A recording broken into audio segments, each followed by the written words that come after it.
Olá, olá, olá, tudo bem com você? Eu espero que sim. Eu sou aqui minha internet falou que estava reconectando, né? Mas vamos lá. Vamos começar o dia de hoje, vamos conversar um pouco sobre Sagrado Feminino. Eu estava tentando encontrar qual que seria o tema que eu ia trazer para vocês hoje e que eu iria falar, né? Mas aí veio aqueles momentos de inspiração que às vezes fala assim pra mim só fazer algumas coisas e ligar a câmera e deixar a coisa fluir. Então, tô aqui, de certa forma, com me abrindo mesmo para que o universo fale o que ele quer falar pra gente hoje sobre o sagrado feminino, sobre essa energia maravilhosa que todos nós temos. Seja homens, seja mulheres, seja qualquer gênero, qualquer orientação sexual, qualquer. E por aí vai.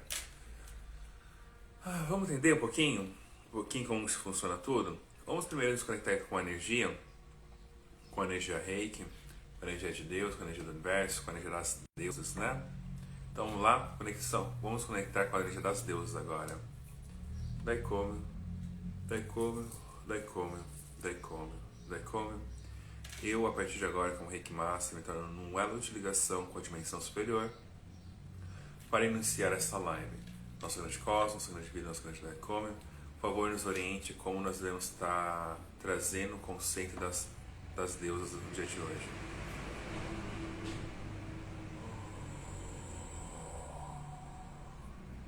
Alô, minha mãe, eu sou seu filho, Lua, Lua, Lua. Trago a presença aqui das três deusas, a deusa Ártemis, a deusa Luna e a deusa Hecate, para nos dar orientações necessárias.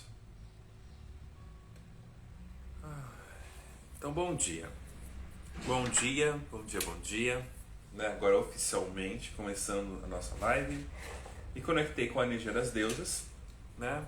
E vamos lá ouvir o que elas querem nos dizer no dia de hoje. O que elas querem nos falar hoje. Qual que é a grande mensagem, tá? Pra gente.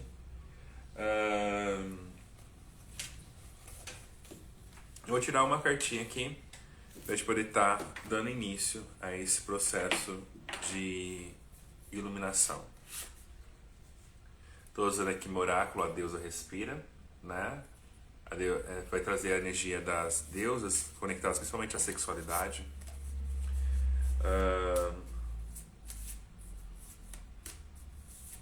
O sagrado, né? Opa. Uma carta que voou. Gente, a carta voou, literalmente ela voou aqui.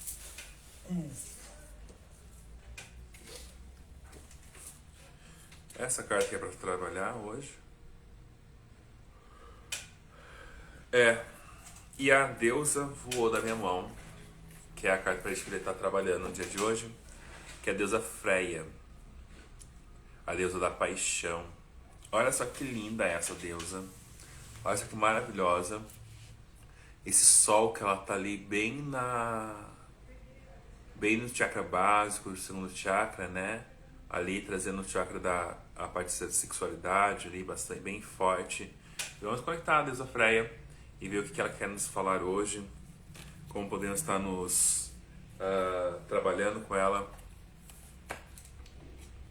E vai ser bem interessante isso. Deusa Freia. Vamos lá? Então, Freia é a paixão. Sinto uma forte conexão com os meus impulsos vitais. Reconheço a voz do meu ventre como a voz da minha alma e me jogo na aventura da vida com paixão. Deusa nórdica do sexo, da atração, da fertilidade e do prazer. Dona de si mesma e de seus impulsos, não depende de nenhum homem para que se sinta plena. Freia era uma maga, conhecida com os místicos da sexualidade e da magia secreta. Sua independência fazia dela uma aventureira que transfigurada em diferentes aves, viajava para onde quisesse.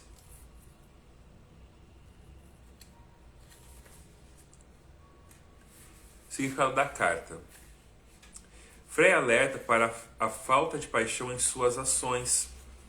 Recorda a escutar a sua voz interna, se conectar novamente com a intuição do seu ventre e então, a partir daí, seguir em frente, se mover, falar e agir.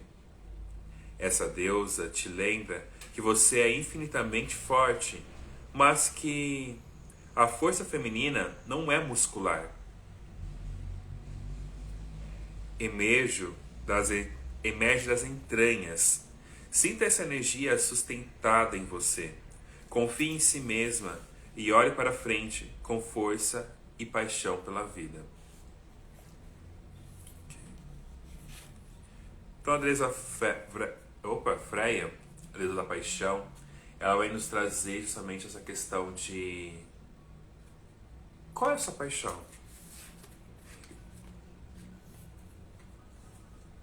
Qual é... Por que você acorda todos os dias? Né? Qual é o motivo que faz você levantar da cama de manhã ou à tarde, não importa que horário que você levanta? O que faz você ter ânimo para poder viver? Faz tirar essas perguntas aqui. Eu agora entendi porque que eu tô que o universo me falou para me vestir dessa maneira, passar um batom e trazer esse meu lenço colorido.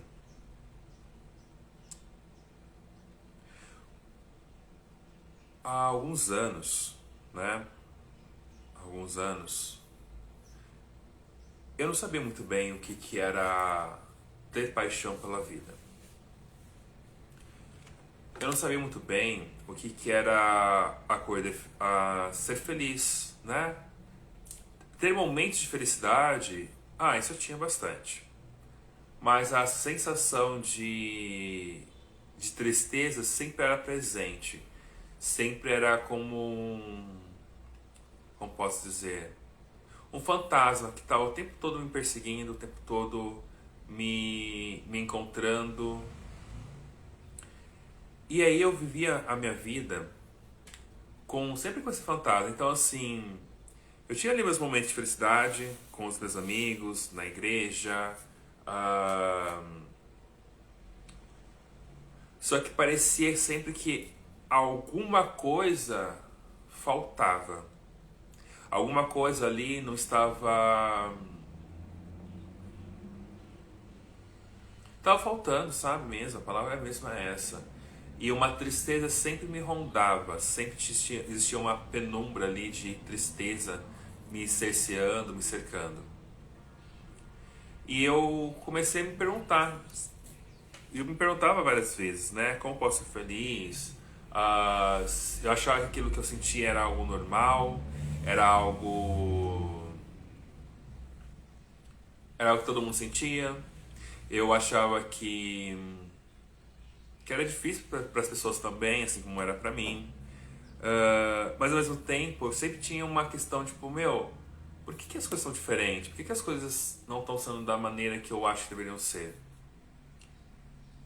Por muito tempo, eu vivia assim, né? Muitos anos. Eu sempre soube dentro de mim que eu era gay, desde sempre, desde meu primeiro desejo, atração, a vontade de estar junto, vontade de amar, nunca foi por uma menina específica, sempre foi por garotos. E quando eu achava que talvez eu estava me apaixonando por uma garota, eu via que na verdade, depois, né, mais adulto, via que eu não me apaixonava por a garota, eu queria ser a garota, né? Era uma questão de poder ser uma garota, poder vestir como uma garota, poder brincar como uma garota, poder ter uma Barbie, poder me expressar como uma garota, poder usar rosa, poder usar laço, ter o cabelo grande, né? E por muito tempo eu achava que isso. E eu fui tentando reprimir isso dentro de mim, né? Quando criança, eu vivia isso normalmente, pra mim era normal, né? Gostava de desenhos femininos, né? Vamos dizer para meninas. E quando por acaso eu gostava de algum desenho mais masculino, eu sempre escolhia o personagem que fosse mais feminino da turma, né? Ah, e até um dia, e aí um dia eu achava que era normal você ter sentimentos por meninos, sentimentos por meninas. Pra mim isso era normal, né? Eu não via como algo fora, assim, tão fora. Quando eu acho pensava, tipo assim, eu vou ter um namoradinho, nem, na verdade, nem seria essa palavra, talvez, né, na época ainda, mas eu não achava, tipo assim, algo anormal dois homens juntos, né? Apesar que eu não ter no meu círculo de influência adultos que fossem homossexuais, né? Não tinha isso. E caso lá tivesse alguém assim, não tinha, era tudo escondido, né? Era tudo escondido, tipo assim, não era nada, como que seria a palavra? Nada aparente, nada que as pessoas vissem, né? Sempre era escondido, sempre era no. Então não tinha muito essa visão. Só que ao longo do tempo que eu comecei a crescer, eu comecei a conhecer algumas figuras, alguns exemplos, né, de homossexuais. Os primeiros exemplos que apareceram para mim foram da televisão, né? A primeira versão, né, a primeira pessoa bem forte na minha história homossexual que me impactou demais foi o Lafon, né? O Lafon, ou a Vera Verão, da Praça Nossa. Ele foi muito forte, a forma que ele agia, a forma que ele se vestia, a forma que ele era. E de uma maneira, eu achava aquilo lá fantástico, eu achava aquilo lá incrível, né? Por um certo modo. Uh, outro, outros lugares que eu consegui encontrar isso, né, foram nos desenhos japoneses, né, nos desenhos japoneses. Desde sempre tinha ali a figura do homossexual, enrustido ainda, sim, mas ele sempre parecia também. Então, por exemplo, no Cavaleiro Zodíaco, nós temos ali o Shun, né? O cavaleiro que tem a armadura de Andrômeda, que tem os peitão, a armadura dele. Nós temos ali no Shurato também tinha um personagem, se não me engano, Ikki. Eu acho que era o Ikki dentro do Shurato. O desenho japonês. Adorava Sailor Moon, né? Adorava Sailor Moon, me via muito com a Serena, né? A própria Sailor Moon mesmo, gostava muito dela. E sonhava por ter um Tuxedo Mask, né? O parceiro romântico da história dela. Então, assim, basicamente, eu tive muito essa visão, muito essa conexão com esse mundo. E sempre achei fora. Até que chegou um dia, né, na minha história, até que chegou um dia que pessoas começaram a falar que eu estava errado, né? Ainda como criança, sem saber muitas coisas, né? Então ali dos meus 9, mais ou menos, meus 8, 9 anos, foi aonde eu comecei a ter um conceito do certo e do errado, né? E aí quando começou a vir o certo e errado, começou a vir também a questão de que era errado eu me portar de certa maneira, era errado eu cruzar as pernas, era errado eu andar rebolando, era errado eu ter uma paixonite ali por alguém, era por um garoto, era errado eu era errado, né? Sempre era errado. E aí começaram os xingamentos, né? Dentro de casa vinha uma pressão tinha que ser macho, tinha que ser homem, né? Se porta como homem, se veste como homem, faz coisas como homem. E dentro da e ali dentro da e dentro dos meus amigos, né, vinha muito uma questão de você é bichinha, amigos não, né, as crianças quem eu convivia ali na escola, no meu bairro, daí eu comecei ter os apelidos, né, bichinha, viadinho, e apelidos de baixo escalão, alguns me chamavam de ververão, e eu sempre tive aquela questão de medo muito, né? E aí eu comecei a apanhar na escola, daí eu começava a apanhar, daí começava a me perder, né?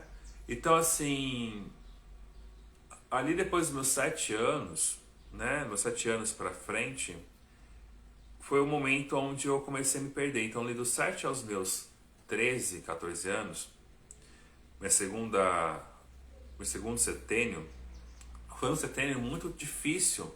Foi um setênio onde eu descobri ali que era errado ser viado, né? Ali eu descobri que era errado ser gay, ali eu descobri que era errado tudo isso. E eu me perguntava sempre, Deus, né, como que eu posso mudar isso? Como eu posso então melhorar? E eu comecei a me perguntar se era errado, se eu apanhava por isso, se eu era ofendido, xingado. Muitas vezes eu vinha chorando para casa, tentando não falar para minha mãe o que estava acontecendo, eu tentando esconder como eu me sentia, tentando ser forte, tentando não preocupar ela. E eu acho que isso foi um bom tempo. Até que um dia, quando eu tava na quinta série ali, umas 13, 14 anos, 12 ou 13 na verdade, eu acho que eu apanhei tanto na escola, que ali não teve como minha mãe não saber que eu apanhei. Eu apanhei feio. E nesse momento, a minha mãe descobriu que eu estava apanhando na escola, descobriu que já fazia tempo já que eu estava apanhando na escola. Apanhava na rua, né, quando eu estava saindo da escola, e só que teve um dia que eu apanhei dentro da escola, a própria escola mesmo, eu apanhei dentro da escola com o pessoal de lá. E a minha mãe descobriu aquilo.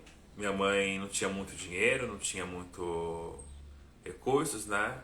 Só que a minha mãe decidiu me tirar daquela escola, que eu sou muito grato à minha mãe por conta disso. Ela me tirou daquela escola e me colocou numa escola particular, né? Aí ela fez empréstimos, ela fez tudo que ela podia fazer para ela poder me colocar numa escola particular, porque a promessa da escola particular é que eu não iria apanhar mais. E naquele momento, ela até me fez uma pergunta pra mim na época, né? Ela falou assim, você quer... Antes eu fazia inglês, né? Nessa época eu fazia inglês. E aí a minha mãe perguntou pra mim, e eu gostava de ir no inglês. E aí a minha mãe perguntou pra mim assim, você quer continuar fazendo inglês? Ou você quer ir pra escola particular? Eu ali sem pensar muito, sem nada, eu falei que eu queria muito ir pra escola particular porque eu gostava do inglês, porém na escola que eu frequentava, né, escola pública ali, era uma escola onde eu apanhava direto, né, eu apanhava todos os dias, então eu tinha muito medo de ir para a escola, né, eu tinha medo de poder estar ali, e aí eu acabei indo para a escola particular. Nesse mesmo período, nessa mesma época, uma vizinha minha mudou-se para perto da minha casa, né? Mudou-se para ali para minha casa, para o meu bairro. E a gente começou a se tornar muito amigo.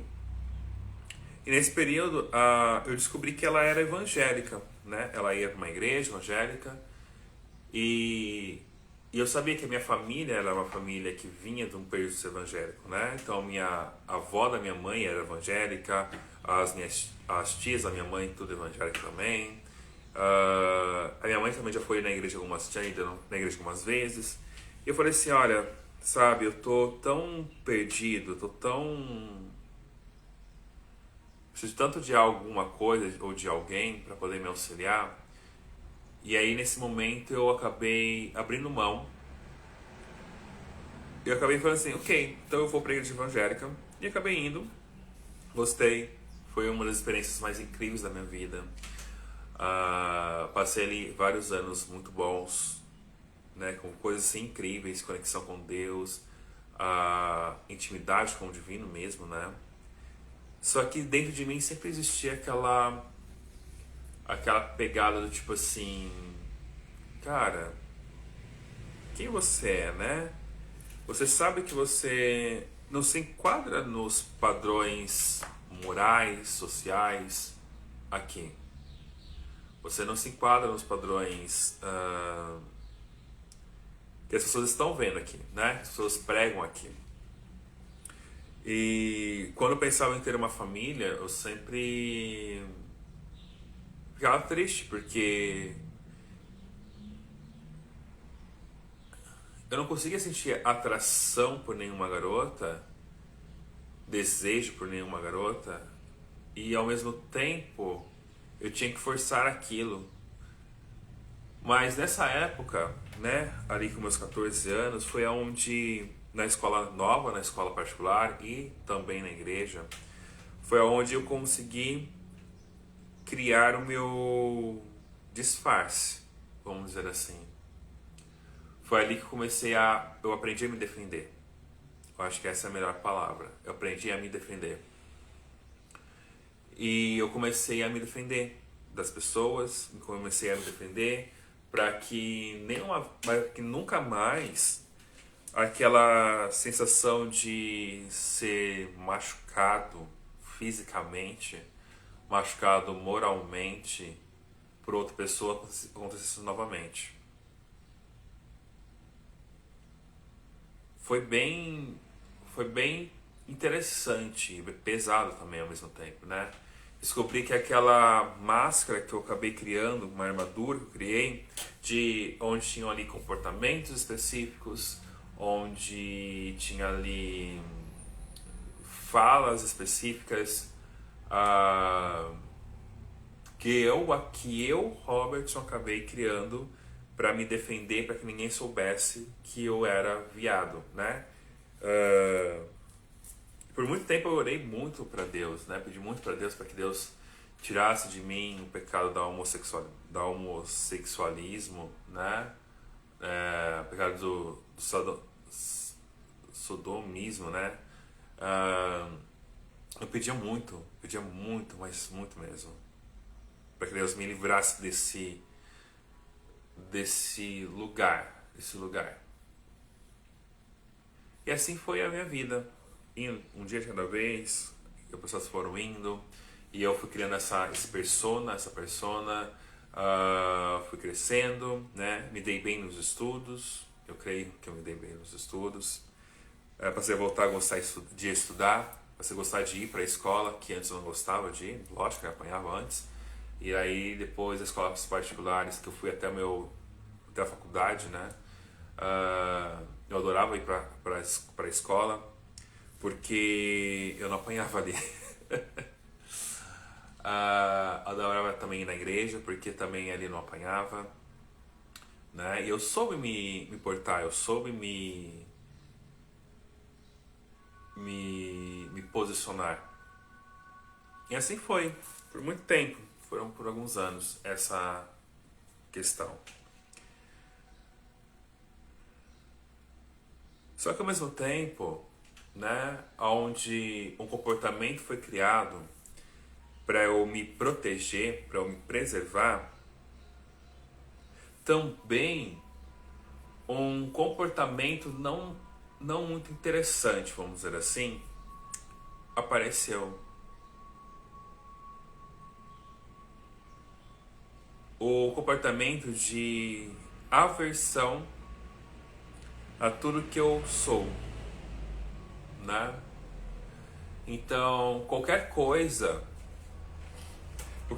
que lembrasse aquilo que eu sou, eu entrava em profunda raiva. Raiva porque eu tinha um medo tão grande que as pessoas me associassem aquele comportamento, me associassem aquela visão, aquela perspectiva, que eu só queria expulsar o mais rápido de mim, mais rápido de perto de mim, tudo aquilo que parecesse que eu poderia ser prejudicado, que poderia ser machucado, que poderia ser violado. Então, o que aconteceu? Né? Quais são esses comportamentos aí de aversão que eu acabei tendo? Eu comecei a ser uma pessoa muito mais crítica, porque como eu aprendi a me tornar popular, vamos dizer assim, né? Não era o mais popular, mas eu estava ali sempre com a galerinha popular da escola. E também na escola, na igreja, eu sempre estava ali entre os popularzinhos ali.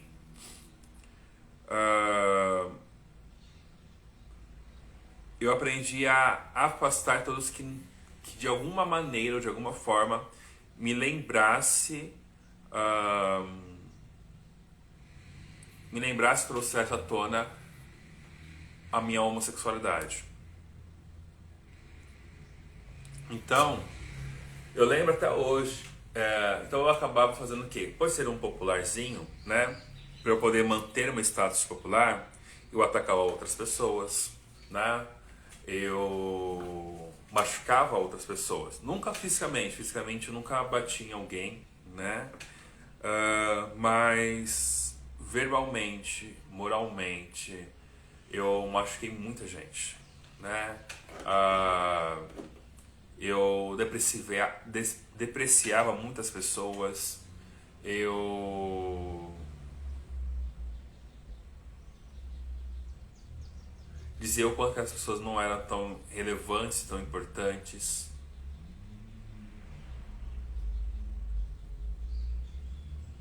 Fazia bullying, né? Que agora a palavra bullying existe, né? Mas na minha época não existia essa palavra. Mas eu fazia chacota, eu tirava sarro, eu fazia piadinha, eu pregava peça, né?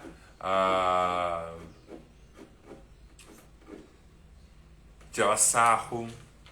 Então eu acabei me tornando o que eu mais temia. Nessa fase, né, dos 14 em diante, eu acabei me tornando aquilo que eu mais temia, né, que eu tinha mais medo. Eu me tornei o agressor de muitas pessoas pelo fato de tentar me manter. Por que eu tô falando tudo isso pra vocês? Por que eu tô revelando tudo isso? Esses comportamentos de agressividade com o outro que eu acabei criando, principalmente na cidade, aqueles que eram que me lembravam a homossexualidade na minha adolescência ali, esses comportamentos só surgiram como uma forma de proteção, de me proteger. Então, enquanto eu na minha pré-adolescência eu apanhei muito fisicamente pelo fato de eu ser gay, na minha adolescência eu comecei a agredir as outras pessoas para tirar o foco de mim, para tirar a visão de mim e assim eu poder viver a minha vida, né? Vivia no escondido, né? Nessa época foi a época da internet, né? Minha adolescência foi quando a internet surgiu de uma maneira popular, vamos dizer assim, que as pessoas começaram a ter internet na casa, né? Tinha um computador lá de tubo, e colocava a internet de escada. Nessa época, foi a época que eu comecei a encontrar sites pornô, né? Foi nessa época que eu comecei a encontrar pornografia, né?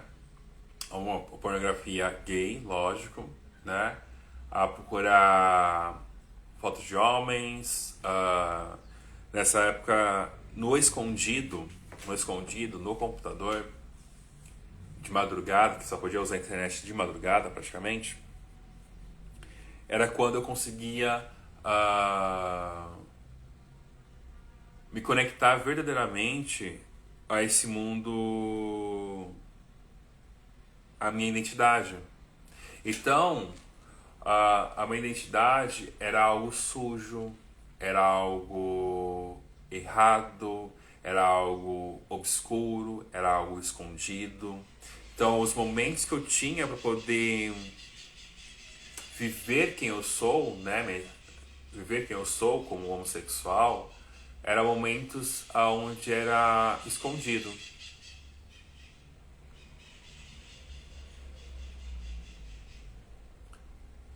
Porque ninguém podia saber, né? Ninguém podia saber, então eu vivia duas vidas, né? Eu vivia duas vidas o tempo todo. Eu vivia uma vida onde eu era o popularzinho, né? Como falei pra você, não era o grande popular, mas eu tava ali no grupo dos populares. Onde eu era popular, onde eu era o garoto da igreja, onde eu era o perfeito, né? Buscava uma perfeição ali gigantesca em mim. E ao mesmo tempo via uma outra vida, que essa era a vida que estava exposta, né? Que as pessoas viam, né? Então as pessoas perguntavam pra mim assim, e namorada? Eu falava assim, tô esperando o tempo de Deus, né? Sempre dizia isso como uma forma de esconder a questão que eu nunca não queria ter uma namorada. Não gostava não conseguia pensar em de ter intimidade com uma mulher, né? Para mim é algo para mim que não faz sentido nenhum, algo que e eu sempre falava, tô esperando o tempo de Deus, sempre dava essa justificativa, né? Eu já cheguei a fugir já de uma sala de aula por conta, já cheguei a fugir já de uma mulher numa vez na escola, no ensino médio, né? Tava no primeiro ensino médio. Primeiro ano do ensino médio. Uma garota gostava de mim, e aí a sala, com 30 alunos mais ou menos, se reuniram, né, para poder ajudar ela ficar comigo, né? Então ela dava sinais e eu simplesmente ignorava ela, né? E aí, quando o professor saiu da sala de aula, né, pro intervalo, fecharam a porta, bloquearam a porta e criaram um corredor ali onde ficou eu e ela no meio. E ela tava ali meio que se declarando ali pra mim. Naquele momento eu fiquei extremamente louco, né? Ali o meu mundo caiu, ali eu não sabia o que fazer, ali eu não sabia o que fazer. A única coisa que eu sabia, que eu pensava era... Eu lembrava de qual que é o nome? Jó, acho que é Jó. De Jó, que ele saiu fugido da casa do patrão dele, né? Fugindo da esposa do patrão dele. E eu só pensei nisso, falei assim, eu tenho que fugir daqui. E aí eu e eu sou alto, né? Então tenho uma certa força.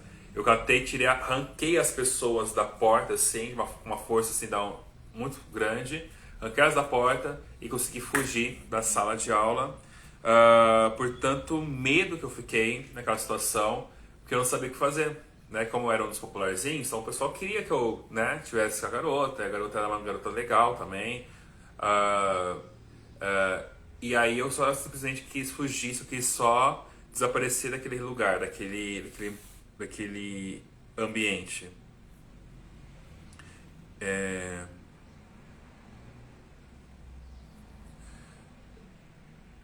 E na sombra, né? E na sombra eu podia ali expressar minha sexualidade, mas apenas na internet, apenas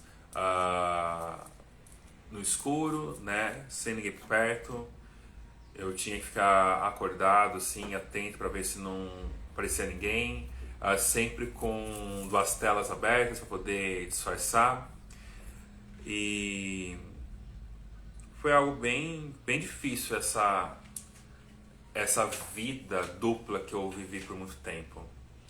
Uma vida onde eu, de um lado, parecia ser o gostosão, o machão e tudo mais, e por outro lado, eu vivia uma vida ah, em luto, né? Um processo que eu sempre me cobrava. Então, se eu entrava no site pornô, depois eu me castigava, me penitenciava, porque eu não podia fazer isso, isso era errado. Ah, e acabei criando a minha vida, basicamente, nessas condições. A condição de é errado. É errado eu ser quem eu sou, é errado eu me expressar, é errado eu falar, é errado eu ser.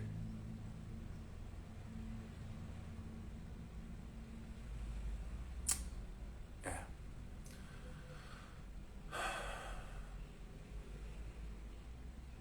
Isso durou por muito tempo. Durou por muito tempo, né?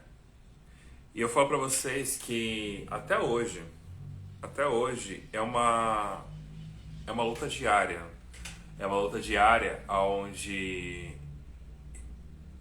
eu olho pra mim e falo o seguinte: olha, tá tudo bem. Tá tudo bem eu passar batom. Tá tudo bem usar rosa. Tá tudo bem usar um negócio colorido. Porque essa é uma expressão. As pessoas vão falar, as pessoas vão questionar, as pessoas vão dizer um monte de coisa. E a resposta é que tá tudo bem. Porque eu sou assim.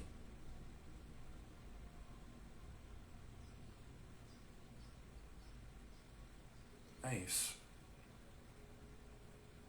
Então, o que eu posso dizer pra vocês? E vou trazer novamente a carta aqui, né? Qual é a sua paixão? Quando eu comecei a... O processo meu foi bem forte ao ponto de tentar suicídio, tá, gente? O processo... Depois eu conto mais detalhes dessa história do tentativa de suicídio. Mas eu cheguei ao ponto de tentativa de suicídio e... E aí começou o processo de busca por melhorias, busca por me transformar, busca por tratamentos, busca por me entender, busca por me reconhecer quem eu sou. Nessa busca foi quando eu comecei a me libertar de várias coisas. Não vou dizer que eu estou totalmente liberto, nem um pouco, estou longe disso. Mas posso dizer que hoje estou muito melhor. Hoje estou muito melhor do que eu era antes. E por isso eu consigo entender a dor e o sofrimento de todos. É como se uma perspectiva maior, uma perspectiva mais espiritualizada agora, eu consigo olhar para todo esse meu sofrimento, para toda essa minha trajetória, para esses anos de muita tristeza, e consigo olhar e falar assim, e agradecer. Eu agradeço a cada momento, eu agradeço a cada murro que eu levei, a cada xingamento que eu levei, a cada lágrima que escorreu, a cada choro contido que eu não podia chorar, que eu tinha que fingir que eu era forte, para não preocupar meus pais, a cada luta que eu travei. Sou grato a tudo isso, porque eu percebo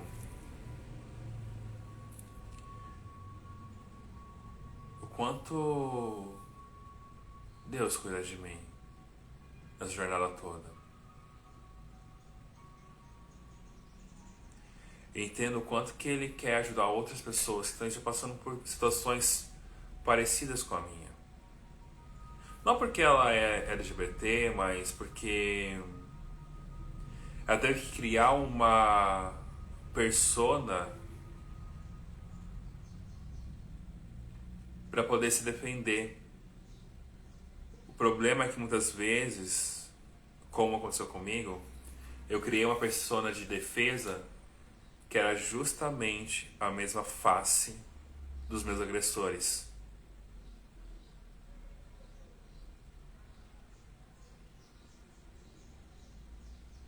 Eu quero terminar a live de hoje me conectando com um processo de perdão. Mas antes disso, você pode estar se perguntando, por que Sagrado Feminino hoje? Já estou falando disso. Porque Sagrado Feminino, nós estamos falando sobre a nossa identidade, nós estamos falando sobre nossas emoções, nós estamos falando da nossa vulnerabilidade. E eu acho que hoje eu consegui ser extremamente vulnerável com vocês, mostrando quem de fato eu sou, né? Então, junto comigo, pensa aí em você, pensa aí agora na sua vida, qual o monstro que você falou que você nunca se tornaria, ou qual monstro você fugiu tanto dele que você acabou se tornando nele. Pensa nisso, né?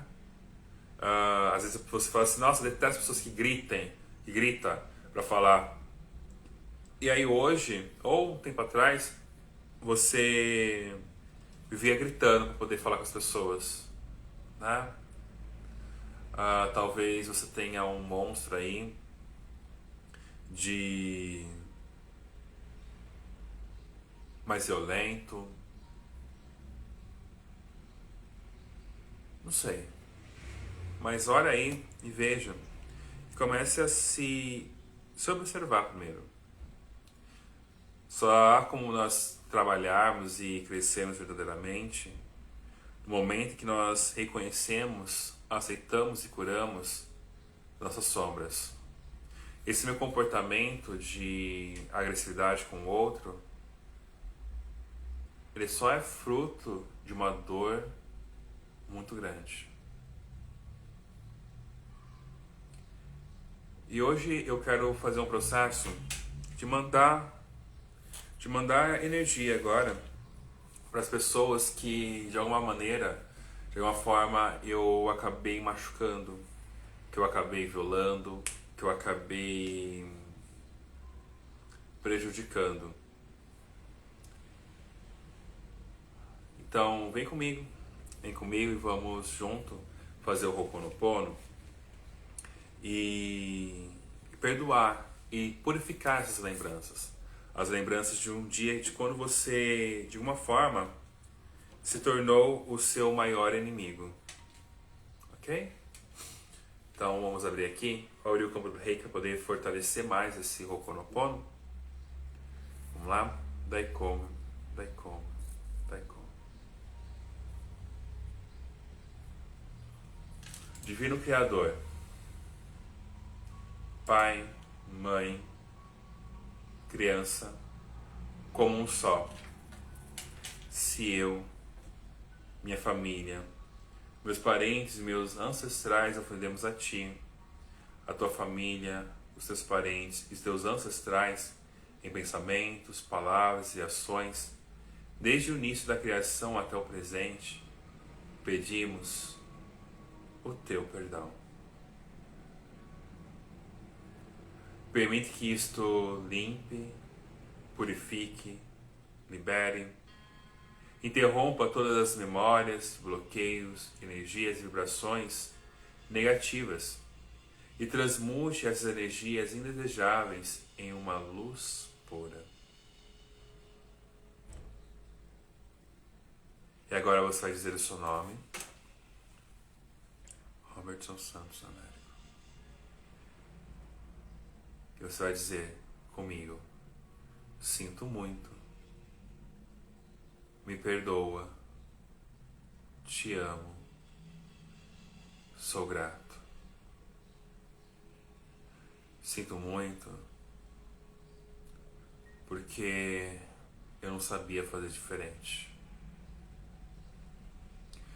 Me perdoa por todo o mal que eu causei a você. Eu te amo porque você é a expressão de mim. E eu sou grato pela vida que eu tenho. Sinto muito. Me perdoa. Te amo. Sou grato. Sinto muito. Me perdoa. Te amo. Sou grato. Sinto muito.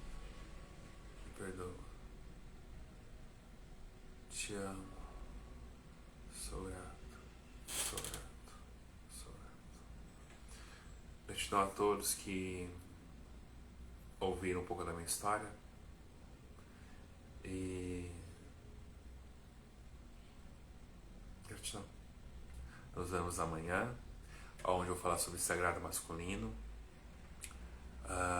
E eu espero, apenas espero, trazer técnicas para vocês poderem estar melhorando as suas vidas, tá bom? Beijos na mente e no coração de vocês. E até amanhã. Tchau, tchau.